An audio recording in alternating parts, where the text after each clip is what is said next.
আসসালামু আলাইকুম ভিউয়ার্স, আপনাদের সবাইকে আজকের ভিডিওতে স্বাগতম।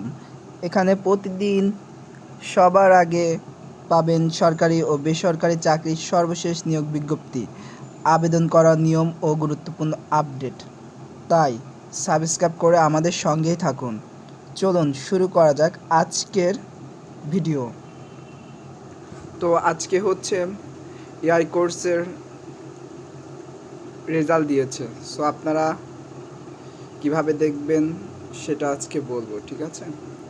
তো আমি ভিডিওর ডিসক্রিপশনে একটি লিঙ্ক দেবো, সেই লিঙ্কে ক্লিক করলে আপনারা এআই কোর্সের রেজাল্ট দেখতে পাবেন। তবে এখানে বলে রাখা ভালো, এখানে আংশিক রেজাল্ট দিয়েছে, মানে কিছু কিছু জেলাতে, সব জেলাতে রেজাল্ট দেয়নি। সো কেউ গালাগালি করবেন না এবং না বুঝে উল্টাপাল্টা কমেন্টস করবেন না। আশা করি সবাই বুঝতে পারছেন। তো কিছু রেজাল্ট আমি এমনি ভিডিওতে দেখাই।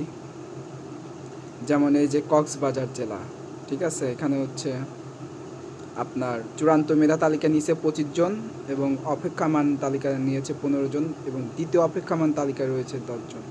এর মানে কি বুঝলেন? এর মানে হচ্ছে এই 25 জন তো সিলেক্ট হয়েছেই, কিন্তু এই 25 জনের মধ্যে যদি কেউ হচ্ছে ঠিকমতো কাগজপত্র জমা দিতে না পারে নির্ধারিত তারিখে, তাহলে পরবর্তীতে যারা ওয়েটিং লিস্টে থাকবে তারা জয়েন করতে পারবে, অথবা যারা ভর্তি হবে না এই 25 জনের মধ্যে, ঠিক আছে, পরবর্তীতে যারা অপেক্ষমান তালিকা থাকবে তারা ভর্তি হতে পারবে।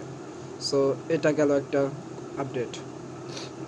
এবার হচ্ছে সেকেন্ড কথা বলি। সেকেন্ড কথা হচ্ছে এখানে আপনাদের হচ্ছে রেজাল্ট তো পাবলিশড হয়েছে, তাই না? সো রেজাল্টের ভর্তি হওয়ার জন্য কি কি লাগবে? এই যে শিক্ষাগত যোগ্যতা সনদপত্র লাগবে, জাতীয় পরিচয়পত্র লাগবে, আর হচ্ছে পাসপোর্ট সাইজের ছবি, অ্যাডমিট কার্ড আর একটি কলম নিয়ে যাবেন, ঠিক আছে? এটা হচ্ছে 2 তারিখে আপনার সম্ভবত ক্লাস শুরু কিছু কিছু জায়গায়, আবার কিছু কিছু জায়গায় হচ্ছে 1 তারিখে। সো আপনারা 1 তারিখে নিয়ে যাবেন, অর্থাৎ শনিবারে আপনারা কাগজপত্র নিয়ে যাবেন, তাহলে আপনারা ভর্তি হতে পারবেন।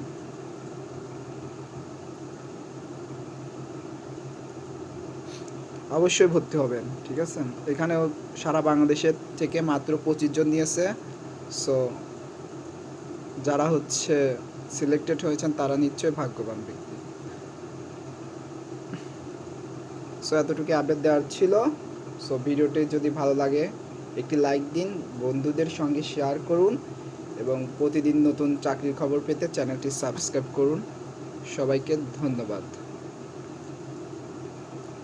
ভিডিওটি একটু লং হয়ে গেছে, সরি, দুঃখিত, প্রথমবার তো, এর জন্য নেক্সটে লাইভ অথবা শর্ট ভিডিও দিব, ঠিক আছে? ধন্যবাদ সবাইকে।